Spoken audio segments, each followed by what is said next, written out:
오늘 이 아침 우리에게 주시는 하나님의 말씀, 구약성경 창세기 37장 12절에서 28절, 로마서 10장 5절에서 15절, 그리고 마태복음 14장 22절에서 33절의 말씀이 되겠습니다. 오늘을 살아가는 현대인들의 삶의 특징은 불안함 속에서 두려움을 극복하지 못하면서 괴로운 삶을 살아가고 있고, 또 그것 때문에 우리가 예기치 못했던 죄를 짓고 살아가는 것이 현대인의 특징이다, 이렇게 설명들 합니다. 불안이라고 하는 것에 대해서 정신분석가들은 정신적인 무질서를 의미한다, 이렇게 정의를 내리면서 절대자가 없는 삶, 그리고 혹은 절대자에 대한 믿음의 부재로 인해서 생기는 것이 불안이다, 이렇게 이야기합니다. 그리고 그 불안은 걱정으로 나타난다, 이렇게 설명을 합니다. 그러니까 오늘 살아가는 현대인들이 특히 다른 어떤 시대보다도 더 불안해하고 더 두렵고 미래에 대한 근심 걱정 속에 살아가는 것은 현대인들이 절대자, 즉 하나님에 대한 믿음이 없는 것과도 밀접한 관련이 있다라고 하는 것이 우리가 아는 인문학이나 정신분석학의 그 근거에 의해서 그렇게 설명을 할 수 있습니다.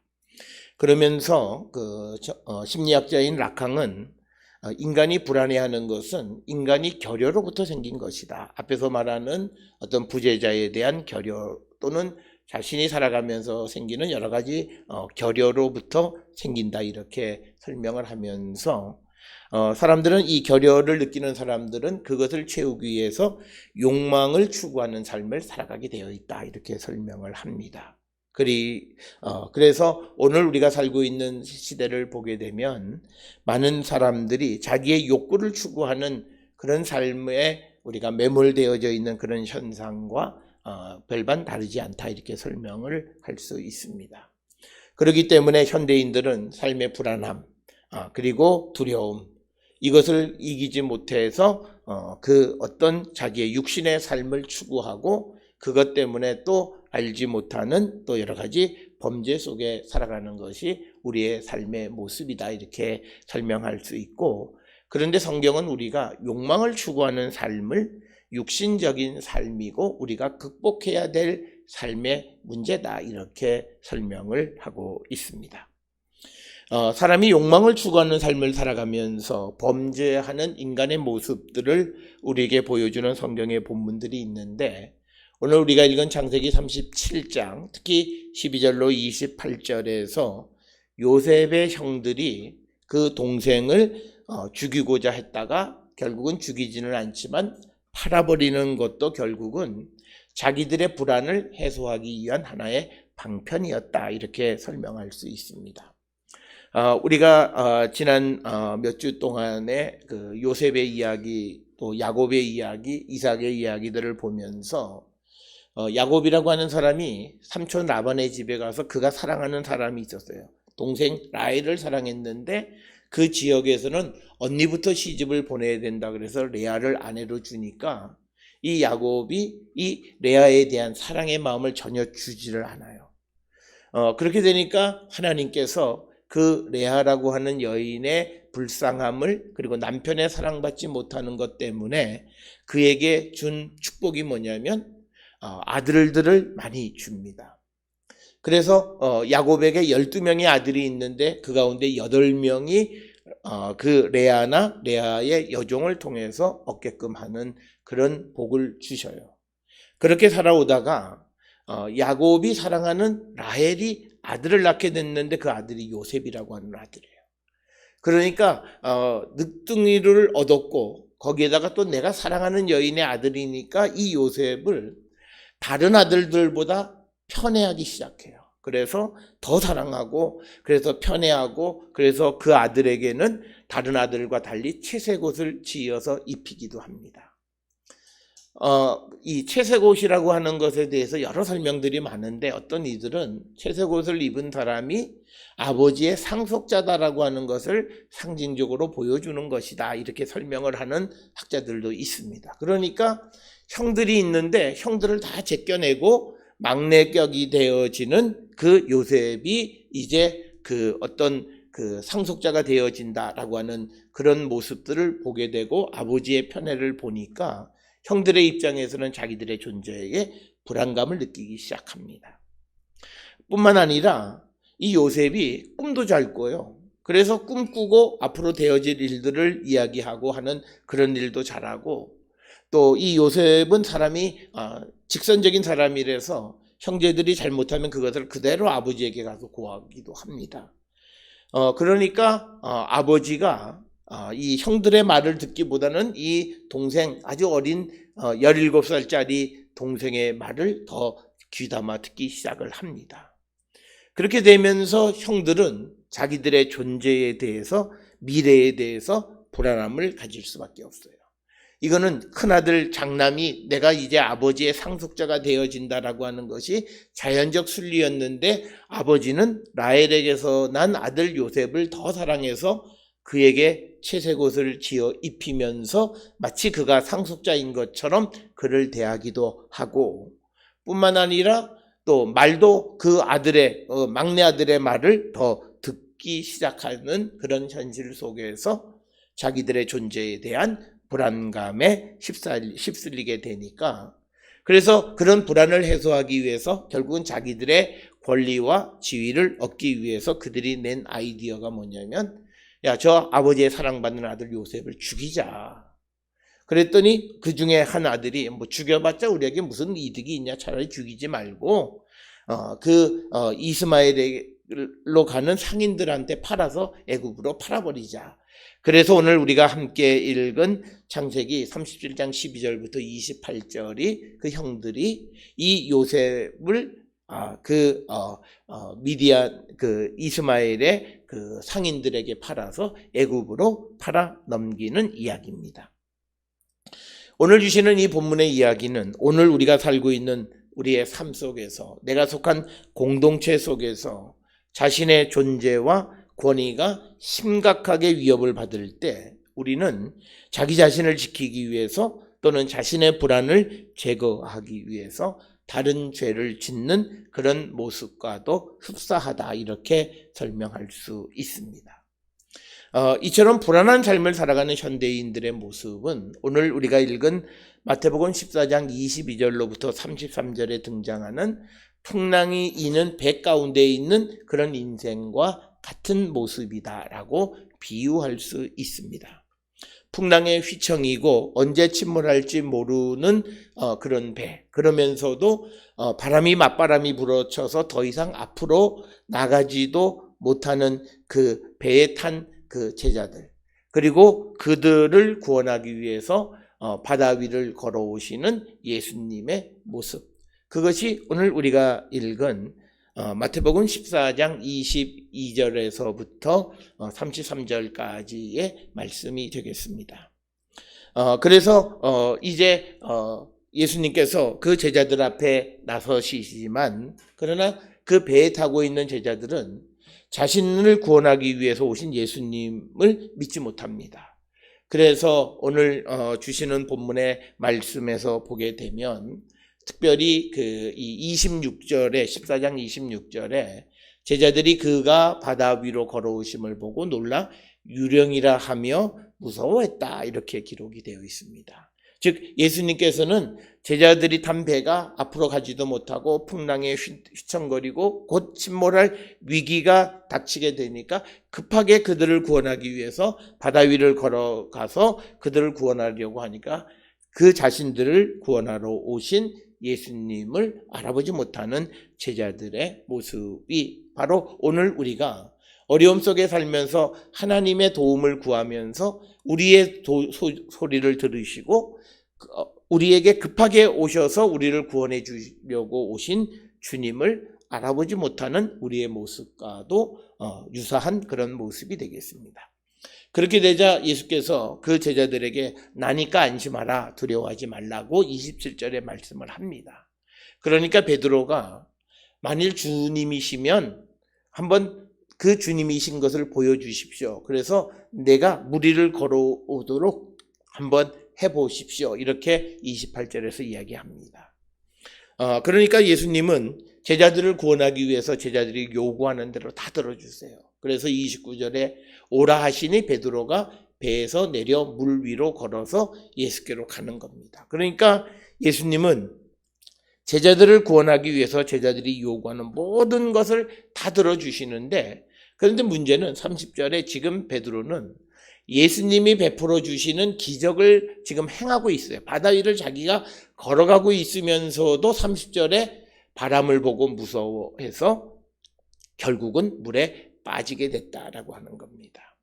그래서 주여 나를 구원하소서 했더니 예수님께서 즉시 손을 내밀어 그를 붙잡으셨다라고 하는 것입니다.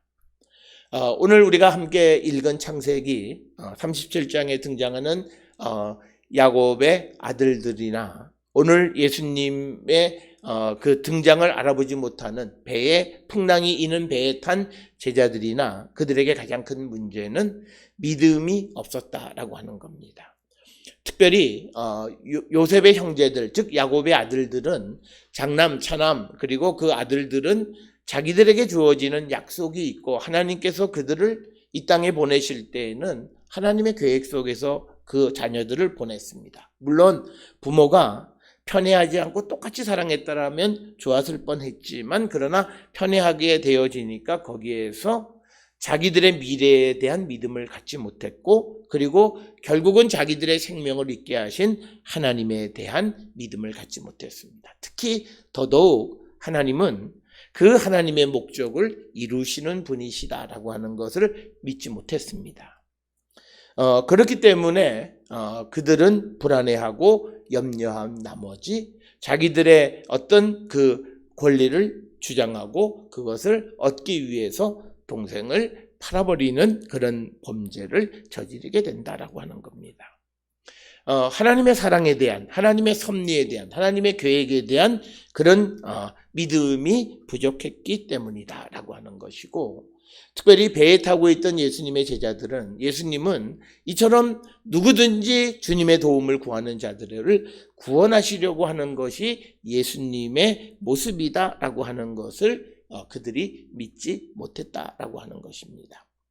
오늘을 살아가는 우리가 가져야 될 믿음은, 우리 각자는 하나님께서 특별한 계획이 있어서 우리를 세상에 보내셨습니다.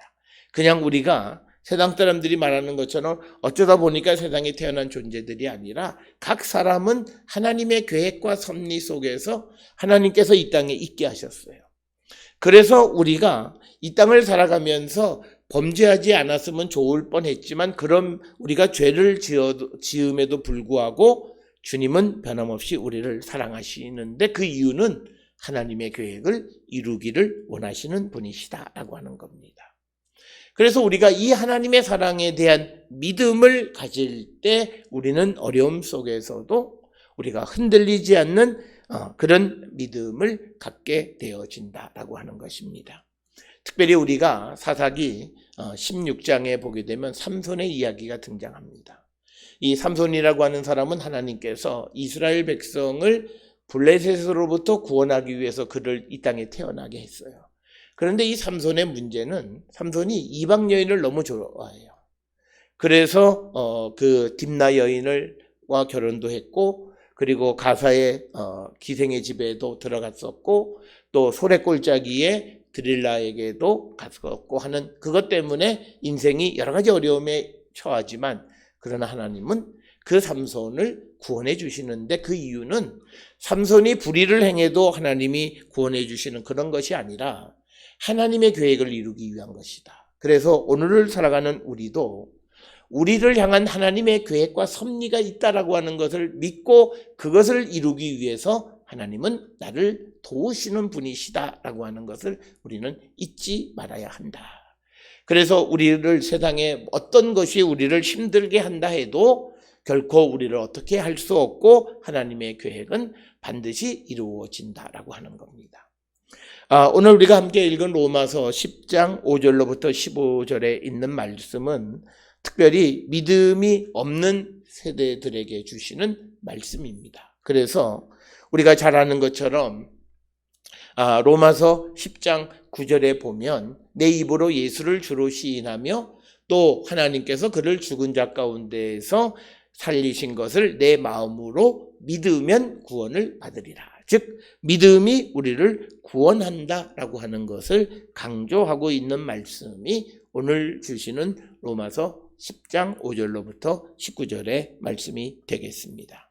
오늘 살아가는 우리는 이 예수 그리스도에 대한 믿음이 절대적으로 필요한 그런 시대를 우리가 살고 있습니다. 우리가 어렵고 힘든 시대를 살아갈 때 내가 어떤 모습으로 내가 어떻게 해야 되는가를 우리는 물어봅니다. 그러나 하나님이 우리에게 주시는 것은 너희가 무엇을 어떻게 하는 것보다 더 중요한 것은 결코 하나님에 대해서 흐트러지지 않는 믿음을 갖는 것이 중요하다고 우리에게 말씀합니다. 하나님의 약속을 의심하지 말고 그것을 믿는 믿음이 우리에게 중요하다고 우리에게 강조하고 계십니다. 따라서 어려운 시대를 살아가는 우리 모든 성도들이 이 어려움을 이기는 가장 좋은 방법은 내가 실력을 키우고 무엇을 하고 하면 이미 때는 너무 지나게 됩니다. 우리에게 주시는 것은 우리가 흐트러지지 않는 마음을 가지고 우리가 주님에게로 나가는 것인데 오늘 우리가 읽은 말씀 중에서 마태복음에서 예수님께서 베드로를 물 위로 올려주신 다음에 31절 마태복음 14장 31절에서 믿음이 작은 자여 왜 의심하느냐 이렇게 말씀합니다. 의심이라고 하는 헬라어 단어는 마음이 둘로 나뉘어지는 것을 의심이라 말합니다. 그래서 우리의 마음이 평안을 얻지 못하는 것은 내 마음이 하나의 마음이면 우리는 의심하지 않습니다. 그런데 야고보서에서도 마찬가지로 우리의 마음이 한편은 하나님을 믿는 마음이 있고 한편은 세상을 믿는 마음, 두 마음이 공존할 때 우리의 마음 속에는 의심이 생길 뿐만 아니라 마음에 불안함이 생기고 믿음이 흔들려진다라고 하는 겁니다. 그래서 주님이 우리에게 요구하시는 건 하나의 마음, 주님을 믿는 그 마음이 둘로 나뉘어진 것이 아니라 한 마음을 가지고 하나님만을 바라보라고 하는 것, 그것을 요구하시는 것이 오늘 우리가 불안한 시대, 염려와 근심 속에 살아가는 우리들이 가져야 될 삶의 자세라고 우리에게 말씀하고 있습니다. 우리가 어려운 시대에 우리가 믿음 안에 살아갈 때 일이 잘 되어지지 않고 할 때 우리가 자신감이 없어지는 것이 아니라 예수님을 바라보는 마음이 둘로 나뉘어지면 그는 굉장히 큰 어려움 속에 빠질 수밖에 없습니다. 그러나 어려움 가운데에서도 오직 예수님에 대한 믿음을 가지고 흐트러지지 않는 마음으로 주님을 바라볼 때 주님은 우리를 구원해 주신다라고 하는 것이 성경이 우리에게 주시는 것이고, 특별히 어려운 시대를 살아가는 사람들에게 이 어려운 때에 너희가 무엇을 어떻게 해야 된다라고 요구하시는 것이 아니라 우리의 마음과 정성을 다해서 오직 하나님만을 바라보는, 그 하나님이 나의 구원자 되심을 확실히 믿고 그분이 내 문제를 해결해 주실 수 있음을 믿고 기다리는 그 순전한 흐트러지지 않는 믿음을 주님에게 향할 때 하나님은 우리의 믿음을 붙잡아 주시고 그리고 우리에게 힘을 주셔서 모든 어려움을 이기게 해 주시는 분이시다. 이렇게 성경은 우리에게 말씀하고 있습니다. 그래서 오늘 이 마태복음에서도 예수님은 내니 두려워하지 말라 이렇게 우리에게 말씀합니다. 우리가 예수를 믿으면 주님은 우리에게 딱 한마디 나니까 두려워하지 말라라고 하는 겁니다. 나니까 두려워하지 말라라고 하는 말은 내가 있으니까 두려워하지 말라는데, 그 예수는 죽음을 이기시고 부활하셨을 뿐만 아니라 지금 하나님 우편에서 세상의 모든 것을 주관하는 권세를 가지고 계시는 분이 바로 예수님. 그 예수님이 우리와 함께 하심을 믿을 때 그 예수님의 능력으로 우리는 모든 것을 이길 수 있다라고 하는 겁니다. 우리가 2020년을 맞이하면서 과학기술 문명이 더 극도로 발전하는 그런 시대에 우리가 살아가는 문턱에서 온 인류가 한번 꺾이게 되어진 것은 이 세상이 과학기술을 의존하는 세상이 아니라는 겁니다. 지금 질병으로부터 우리를 구원해 주는 것, 그런데 더 중요한 것은 우리가 병에 걸리지 않는 길은 결국은 하나님의 자비하심에 의존할 수밖에 없다라고 하는 것이고, 그리고 우리가 금년 들어 기상청에 몇백억을 들여서 좋은 장비를 만들었지만, 그러나 기상예보가 다 어긋나가서 기술 개발이 우리에게 아무런 도움도 주지 못하는 것을 우리에게 보여주신 것은, 우리가 이 땅을 살아가면서 우리의 편안한 삶을 위해서 문명과 기술의 발전이 필요한 것은 사실이지만, 그러나 우리가 그 기술 문명만을 의지하고 살아갈 때 인간은 하나님의 도움을 받지 못하면 어려움에 처할 수 있음을 우리에게 알려주시는 그런 시대적 상징을 우리가 통해서 우리가 겸손히 어려울 때에 하나님만을 바라보고 하나님의 도움을 구함으로 우리가 모든 어려움 속에서 우리가 구원에 이르게 되는 그런 성도가 되어야 할 줄 믿습니다. 우리의 삶의 기반이 흔들리고 역풍으로 인해서 인생의 배가 단 한 치도 앞으로 나가지 못하는 그런 속에서도 흐트러짐 없이 주님을 바라보고 주님이 우리와 함께 하시니 두려움이 없고, 이제 우리가 주님이 우리를 구원해 주심을 믿고 평안함을 누리며 살아가는 삶, 바로 이것이 어려울 때를 살아가는 우리에게 요구하는 믿음임을 우리는 깨달아서 어렵고 힘든 시대를 살아갈 때 오직 흔들리지 않고 주님만을 바라보면서 주님의 구원의 은총을 입는 우리 모든 성도들이 될 수 있기를 주의 이름으로 축원합니다.